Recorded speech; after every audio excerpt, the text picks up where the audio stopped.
Hi, I'm Anne-Marie McDonald. That's my name. But I'm not sharing my address, phone number, the schools I attended, or my best friend's birthdays. People don't seem to understand that private data is private for a reason. You know what else I'd keep to myself? Silly photos, personal grudges, and anything even remotely embarrassing from the distant past. That stupid picture of you doing that dumb thing is still there, even if you're 4 years older. Thing is, millions are sharing very personal news nowadays. I think Facebook brought the end of my marriage much quicker than it would have been. The cop just kept looking at the screen and saying, I can't believe how stupid this guy is. This Doc Zone is all about Facebook Follies. Human beings, by nature, are social creatures. One of our most basic and primitive needs is to connect with others. When the telegraph was invented in the 19th century, it changed everything. And all the innovations in communication that followed served the same purpose: to bring people closer together. Some of you have probably already heard about Facebook. We record our lives, we interact with others, and without a care in the world, we share our personal experiences online. You could say it's a modern version of the old primitive need. I tweet, I post, I blog, therefore I am. But all of this sharing comes at a personal risk. If you don't believe it, ask the man at the top. I want everybody here to be careful about what you post on Facebook. I remember believing in the early days that Darwin would have an effect. People would learn from their past mistakes, and I'm afraid it's not happening. People are basically still cavemen in front of their computer keyboards. They're Neanderthals. Cavemen or not, nothing in the world, absolutely nothing, is attracting as many users of social media as Facebook. Facebook is a massively multiplayer online role-playing game in which the objective is to collect friends. You're not anyone on the internet if you're not on Facebook. Simply put, social media is changing the way people interact. In many cases, it's a bumpy ride. All that personal information being shared with people we've never even met, with consequences down the road that are impossible to predict. How crazy is this, really? Well, just ask the kids. Facebook is being used to share information about upcoming events, weddings, gatherings, concerts, and especially parties. Recently, a girl in Germany used Facebook to let her friends know she was turning 16. She forgot to check the privacy settings, and the party invitation went out to everyone on Facebook. Whoops. Thousands of boisterous teenagers showed up. Desperate public announcements by the family that the party was canceled made no difference. Facebook had worked its particular magic in bringing people together. From Facebook, she tells that there's the party right now here, but I don't get in. The birthday girl, 16-year-old Tessa, was nowhere to be seen. She had fled to her grandparents' place earlier in the day.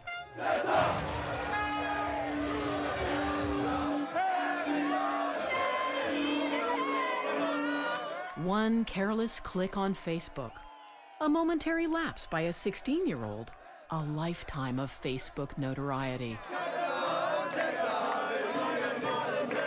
Tessa found out fast what the consequences of a Facebook mistake can be. But it doesn't always play out this way. Sometimes it can take years. British Columbia is known for its sometimes scrappy provincial politics. This is one of its many ridings, Vancouver Falls Creek, a mix of residential and commercial. In 2009, this was a Liberal-held riding. The provincial NDP wanted to change that, and they thought they might with a fresh candidate, someone completely new to politics. Their candidate? Ray Lamb, younger than your average politician and ready for a new way of doing things. I saw the potential of Facebook and Twitter, and I tried to use that to communicate with my constituents. Facebook did play a part in Ray's campaign, but not at all in the way he imagined it would. Just as it was getting off the ground, his political career came to a sudden and spectacular end. All thanks to some old photos found on Facebook and leaked to the media by his liberal opponent. They were high school photos. In that context, it's fairly innocuous, but the context that it was put in during the campaign made it a lot more volatile than it actually was. In one photo, I'm dancing with a friend of mine and my hand is on her breast. In another photo, I have two friends that are looking at my underwear. The pictures, taken years before and mostly forgotten, were preserved in a quiet corner of Facebook. The news wasn't covering NDP policy decisions anymore or the NDP platform. They were talking about these Facebook pictures. I thought they showed a lack of judgment. It's his age, you know, we all recognize that, but when you're in politics and you're going to be a public figure, it's important that you recognize that. Ray took the decision to step down and quit the race. A political career dashed to pieces by some random high school photos. For Ray, it's a lost opportunity and more than a little unfair.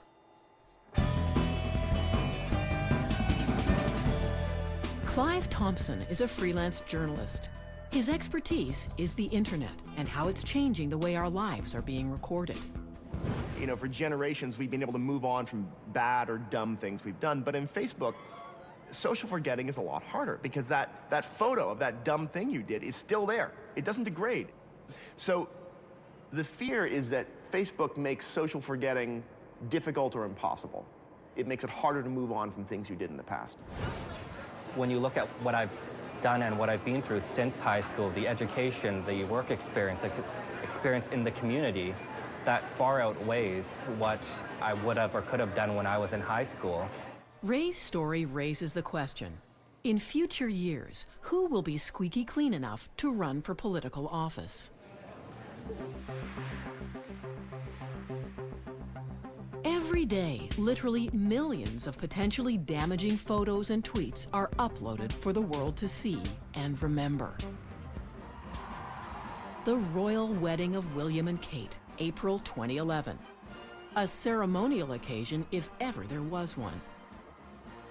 And a prestigious moment for the various regiments in Britain's armed forces. Amongst them, the much-decorated Scots Guards. Being selected for active duty on a day like this is a big deal. One guardsman who didn't make the cut, 18-year-old Cameron Riley. And all because of a posting he put on his Facebook page. In a spectacular display of bad judgment for all the world to see, Riley called the bride-to-be a stuck-up cow. For good measure, he threw in posh bitch and who really gives a f*** about her? For this indiscretion, Riley was removed from royal wedding duty. It's a story that will likely haunt his entire military career. Or what's left of it.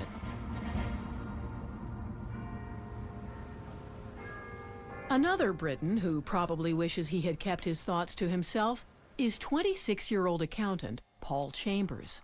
Chambers had bought a ticket to fly from a small regional airport to Belfast to visit his girlfriend. 9 days before he was due to fly, the airport was shut down by a snowstorm. Chambers decided to send the airport a friendly warning via his Twitter account. Crap.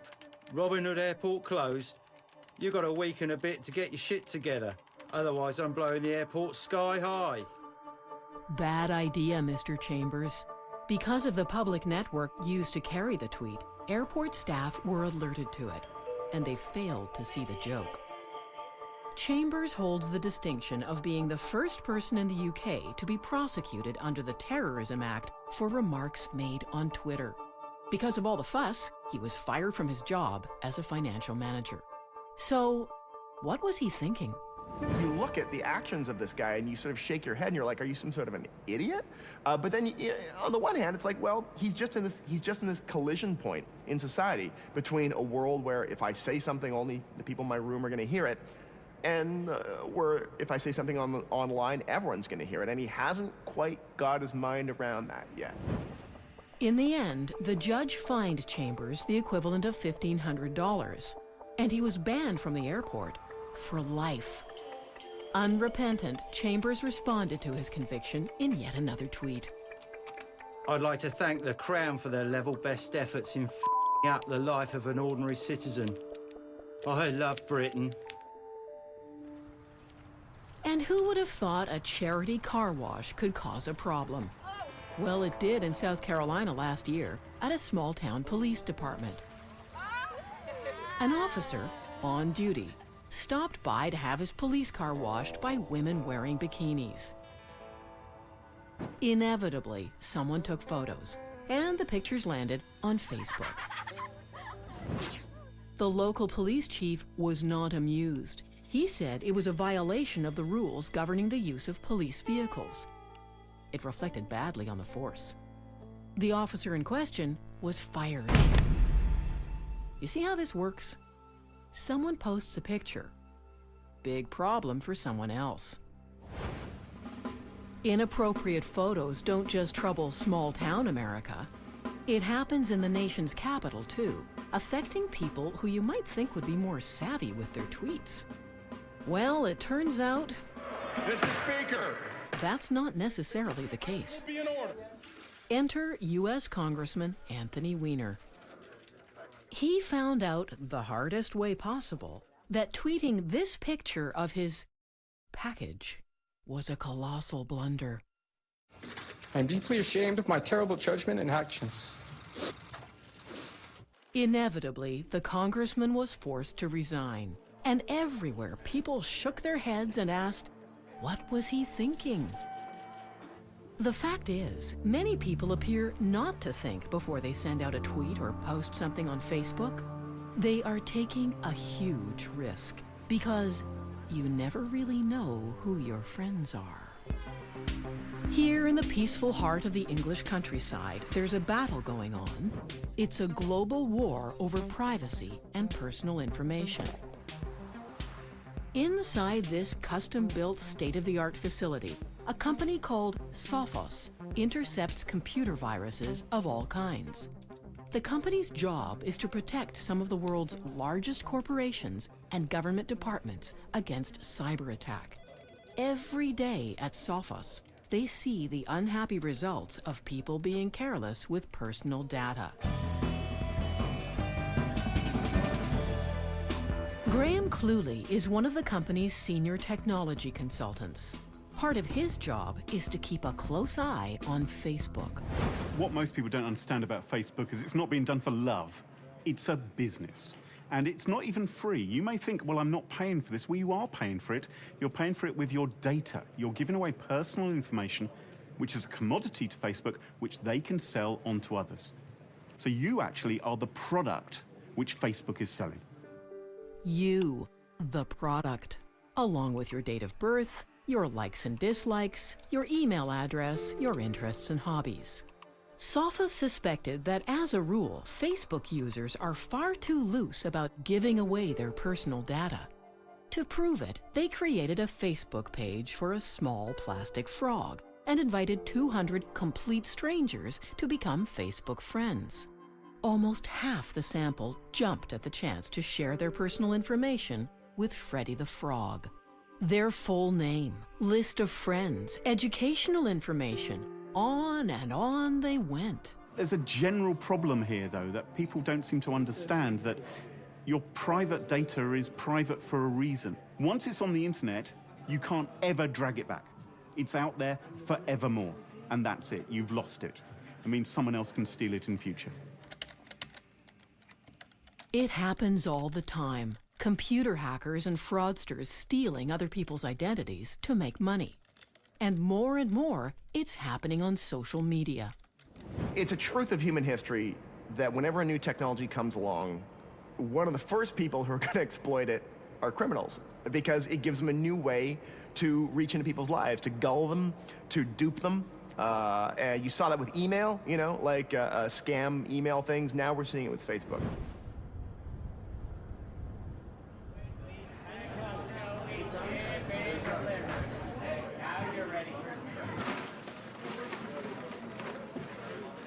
Brian Rutberg knows a thing or two about internet scams. For years, he worked at Microsoft as a communications director. In 2009, his Facebook page was taken over by a professional hacker. Beautiful. My daughter was doing homework on the couch. She finished her homework, checked her Facebook page, and saw that my status had updated to Brian Rutberg is in urgent need of help. Dad!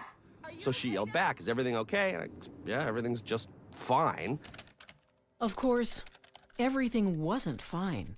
The hacker was methodically contacting all of Rutberg's Facebook friends, telling them that he was in big trouble. I've been held up at gunpoint in London. I'm here with Sharon and the kids. Of course, they knew my wife's name because she was a friend of mine on Facebook. They could see my pictures.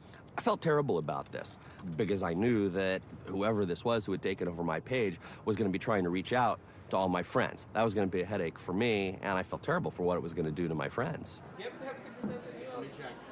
The hacker on Rutberg's page was persistent. Before long, he found someone willing to send money to a Facebook friend in need. Rutberg's longtime friend Benny stepped up. In the end, he sent over $1,200 in 2 separate payments through Western Union, and someone in the UK went to the Western Union office and picked it up, claiming to be me. This cry for help scam has its origins centuries ago in the reign of Elizabeth I. Back then, the victims were conned into handing over money to help release Englishmen supposedly locked up in Spanish dungeons. It's known as the Spanish prisoner scam. And 400 years later, high-tech descendants have found their way onto Facebook.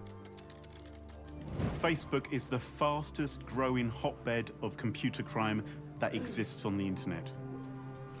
There's more crime, spam, scams, malware taking place on Facebook than anywhere else. If you want to go into the cybercrime hub of the world, right now, it's Facebook.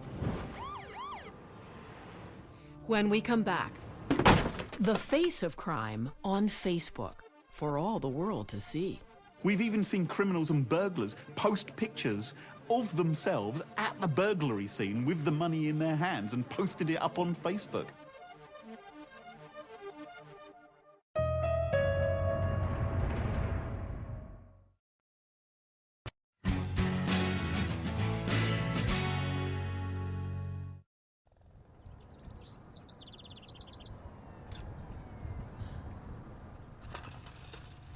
A quiet residential neighborhood of Washington, D.C. This is newspaper editor Mark Fisher and his son Aaron, both Facebook users. Facebook friends, in fact. Not long ago, in the sanctity of their own home, they experienced firsthand just how bizarre the new world of Facebook can be. It started on a Friday afternoon. Someone broke into their house through the back door. The burglar worked his way through the rooms, taking anything that caught his eye, including some cash and Aaron's laptop. He also helped himself to a brand new winter coat that had just been delivered from Macy's. The thief was long gone before Aaron got home from school, realized things were missing, and emailed his parents. First thing we knew, we got an email and the subject line was help. The Fishers immediately called the cops and rushed home, arriving just before the officers did. The police threw us out of the house in a matter of seconds so that they could search the house, see if anyone was still here. So far, a routine burglary. But then things took a strange twist. I got a text message from a friend who said, "Whoa, what's that picture on your Facebook page?" I ran upstairs to my dad's desktop computer, which was still there. I go onto Facebook, and sure enough, there's a picture on my Facebook wall.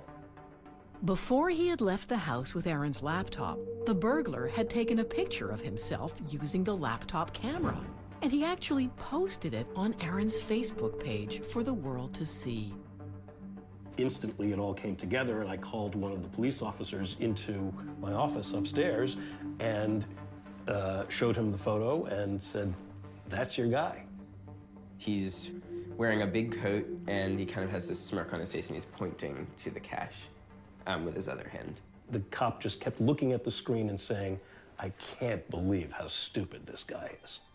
Because not only did he take control of Aaron's Facebook account, but he then signed off Aaron's Facebook and signed on to his own account using the same computer, the same stolen computer. Police were able to trace the burglar through his Facebook account, and he was arrested and charged.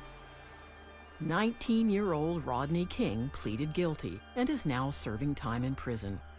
It's not known whether he still keeps up his Facebook page. One of the problems we humans have is that we're often kind of bad at judging whether or not something we're doing is stupid or not, or is going to look stupid a year from now, you know? Because, like, particularly if you're young, you know, like, your identity changes very quickly, and the person you are at, like, 19 might be completely different from the person you are 2 years later.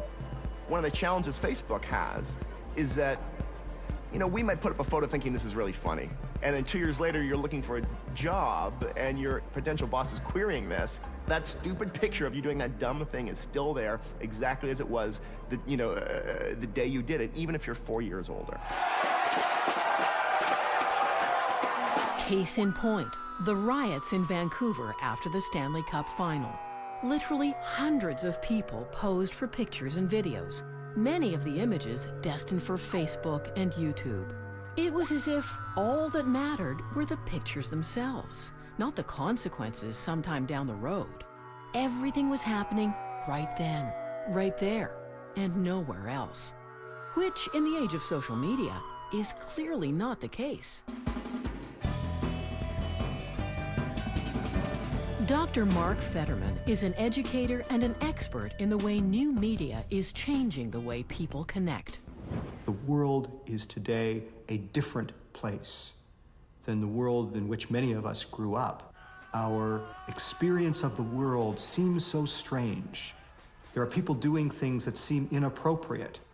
Old rules don't seem to apply, and we're really confused and conflicted about it. Because we're living through a time of massive transformation, the likes of which we haven't seen since the middle of the 16th century. A rich stream of the sights and sounds of that evening in Vancouver was available instantly online. The global connection that social media creates is all-seeing and never forgets. We are all connected. We all do things that affect one another. We all have an effect on people that we don't even know on far places around the world. So it is important, I think, for all of us to realize that what I do here affects you there, because there is no there, there's only here. And online, everywhere is here. And right now can be forever. Immediately following the Vancouver riots, a new Facebook page sprang up. Its purpose was to identify rioters from the available pictures, to name them and publicly shame them. Some people called it an online lynch mob. Regardless, the site is full of pictures of people doing things they never imagined would be seen all over the world. And in real life, if you say something, if you do something, the people in your immediate vicinity will know about it, but really no one else, most of the time. Whereas on Facebook, if you say something or do something, the people that follow you will discover that, and some of the people you forgot were following you, that you friended a year or two ago, will see it, potentially, and maybe their friends of friends will see it, and maybe someone will cut and paste it and send it somewhere that you would never have dreamed of. And that is what a lot of people still don't get about Facebook. And pictures like this can be misleading. Who is actually rioting? And who isn't? What we think we see in a Facebook post may not be what is actually going on.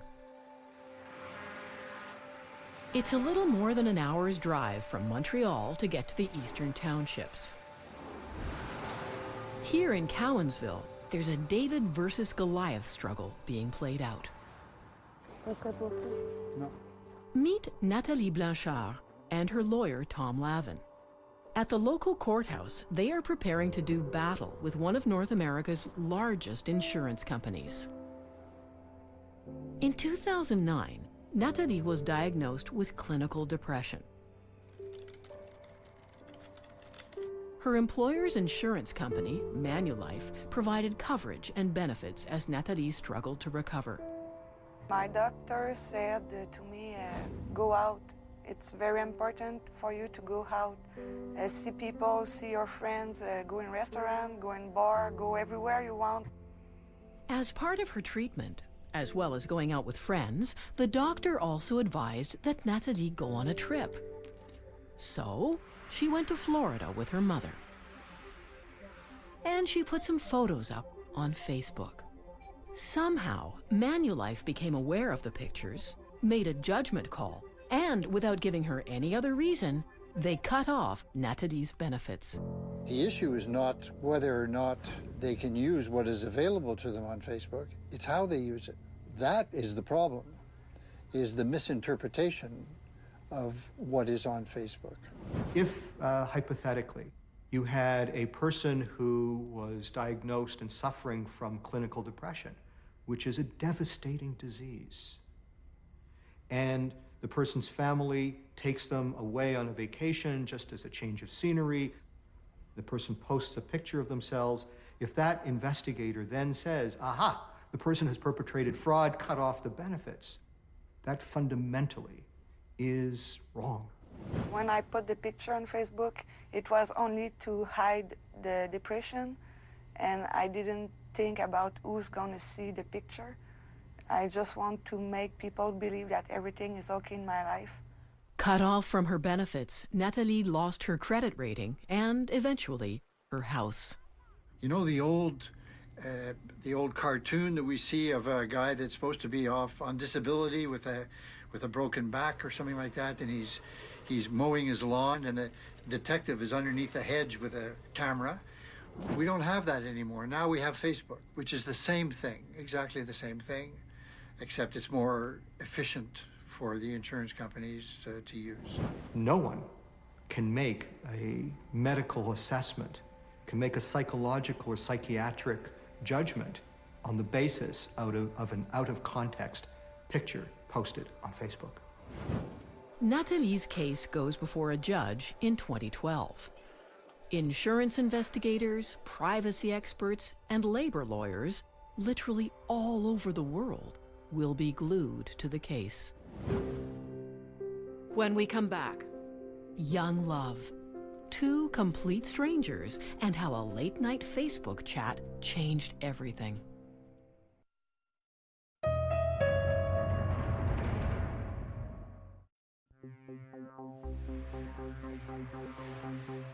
We keep hearing that Facebook is all about making connections. So how about a love story unfolding inside this house near Fort Lauderdale, Florida?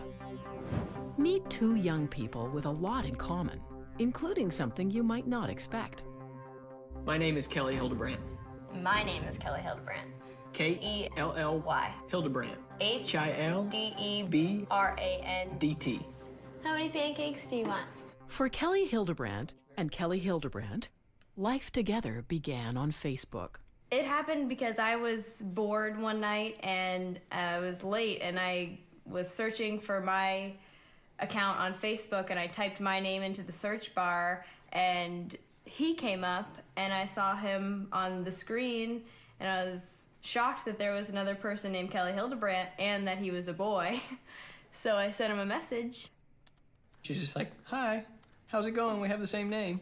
And next thing I know, I'm flying to Florida to meet the other Kelly Hildebrandt.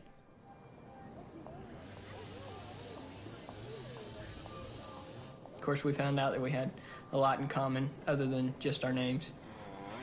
Before I came out, I told my pastor that if she's the same person face to face that she is over the phone, then she's the girl for me.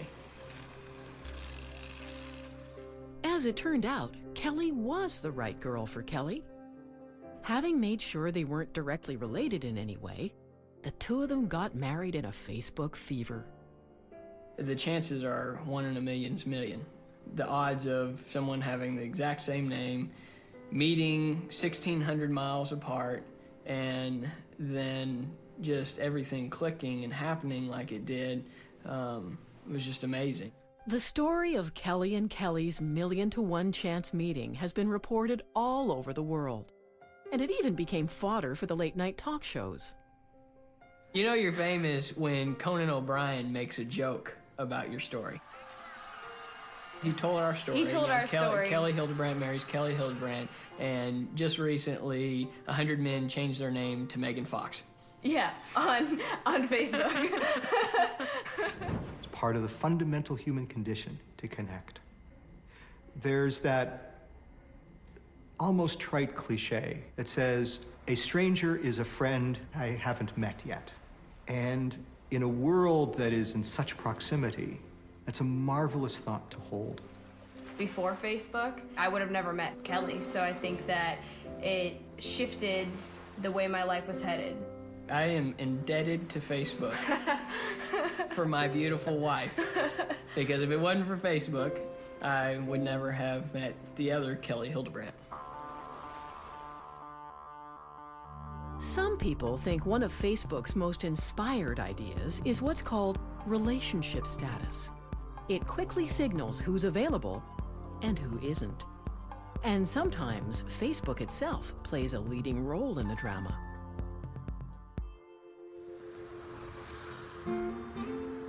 Lowell, Massachusetts is the birthplace of the American Industrial Revolution.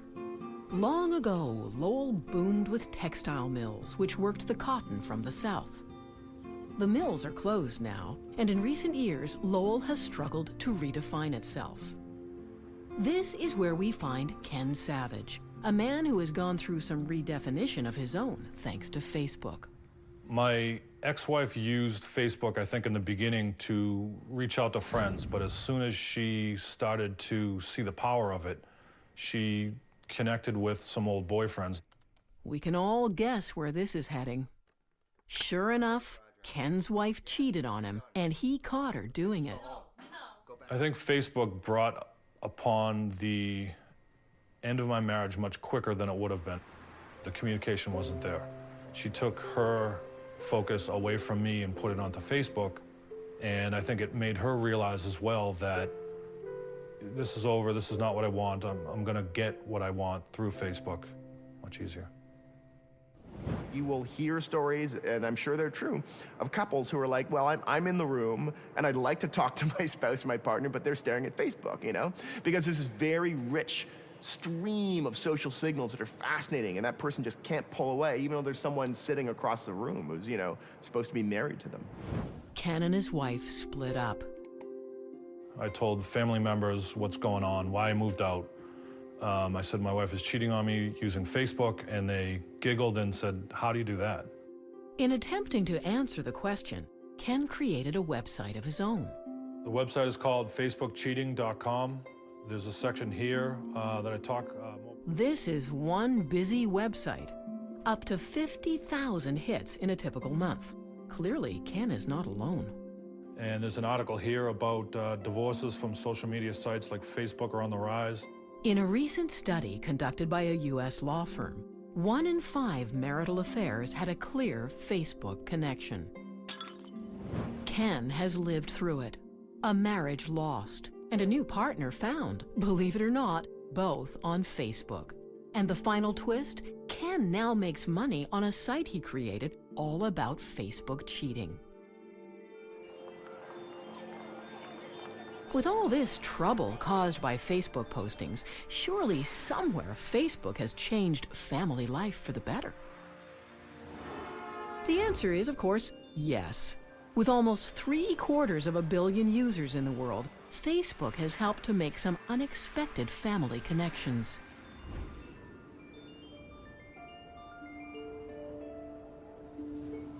Inside this house in a quiet Regina neighborhood lives someone who has struggled with a fundamental question his whole life.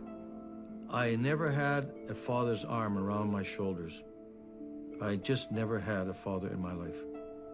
Meet Jim Toth, educator, artist, world traveler, and one-time magician. Jim's parents split up when he was very young, too young for him to remember his father.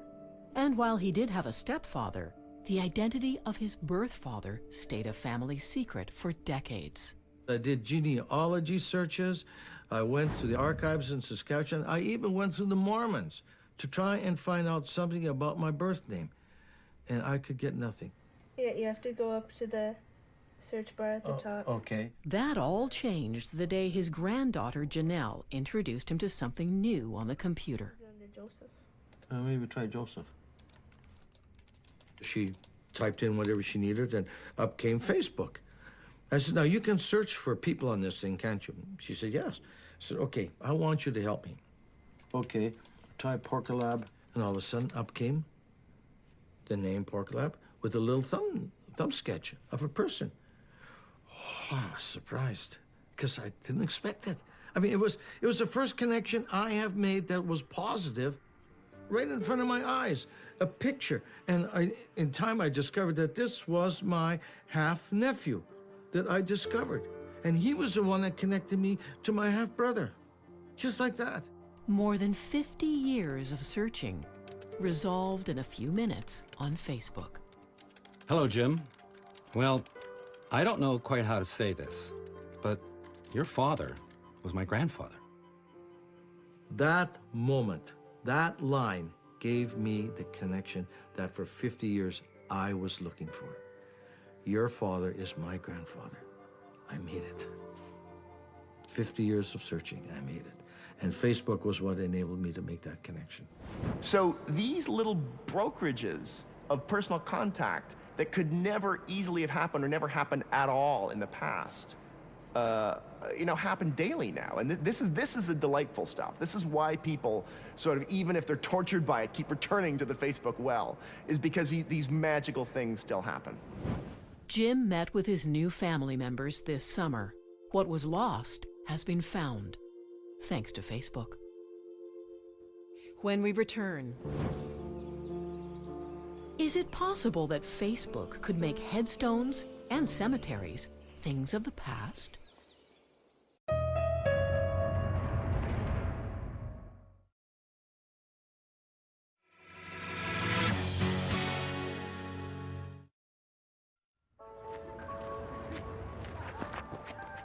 Social media brings us together in countless ways.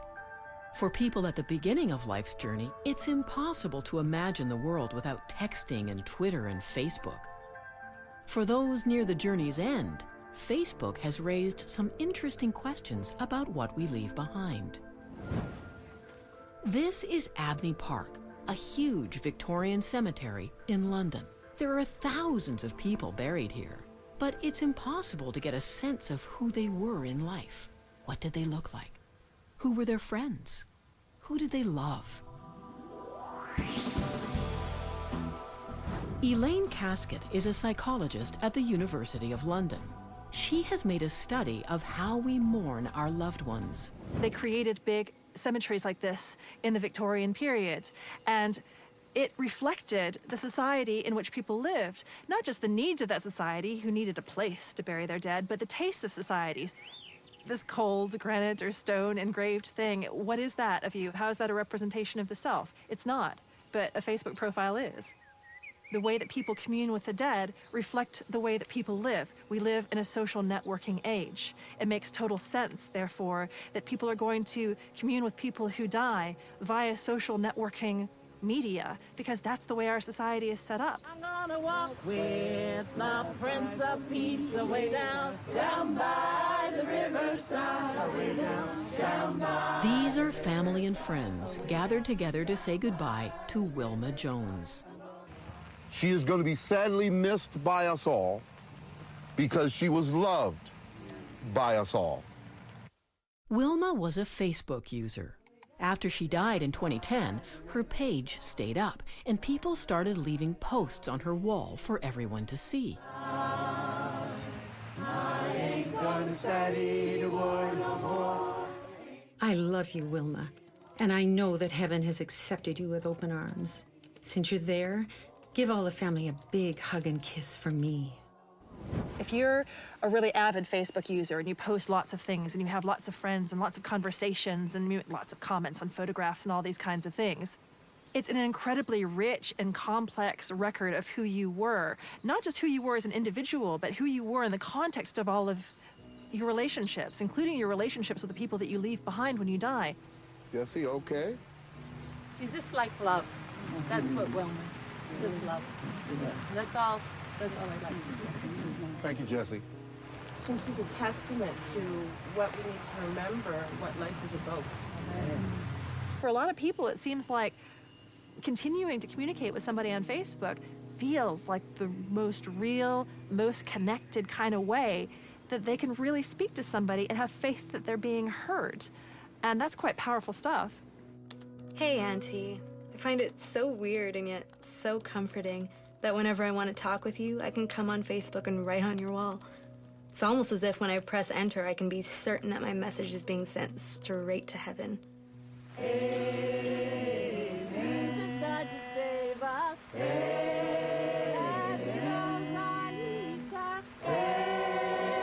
So one does wonder whether, in the future, one wonders whether there will still be places like this, full of grave markers like those that surround me here, because it's hard to imagine the need for it when there's such a vivid representation of the person that you lost right there in front of you on your computer screen or on your phone screen.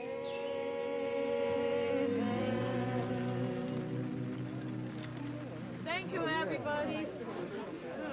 We're ready for war now. When we're young, we tend to think of ourselves as immortal. What does it matter who sees pictures of us in unguarded moments? Having fun, speaking our minds. Who cares? Well, Ray Lamb does. So does Nathalie Blanchard, and Paul Chambers, and Cameron Riley, and Anthony Weiner, and any one of thousands of rioters in Vancouver. And on it goes, all over the world, people's reputations being undone by the use of social media. If you're not prepared to go to the middle of your city centre and get a loud hailer and shout out your personal information through that, don't put it on the internet. Anything which you don't want becoming public, you should never post on the internet, because you're effectively putting your trust in a company to keep your personal information secret, and that isn't always their business model. Whatever Facebook's business model is, it's working. And it's up to the rest of us to figure out how to adapt. Living digitally, living partly online and partly offline, is always going to have this push and pull of weird tensions. So it may be that we wind up in an even stickier wicket than we're in right now with Facebook. The next generation of social media will be upon us before we know it. And one far-off day, Facebook and Twitter will seem as quaint as the telegraph. It's not that Facebook or Twitter will change society. They're merely a grease for the wheels. They help move along a change that we're passing through now that will yet take another 150 or so years to be fully realized. Once we come out the other end, it will be a very, very different world. Facebook friends of DocZone already know this, but you can always find out more at cbc.ca/DocZone. Thanks for watching.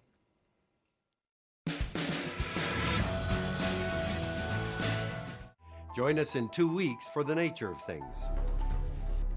A journey to the Amazon rainforest in search of an ancient plant medicine that may offer hope to addicts. It's not the ayahuasca, it's the ritual use of the ayahuasca. What the medicine gave to me was the ability to accept that I'm hurting. Next week on DocZone. One day. 24 hours. 34 million lives.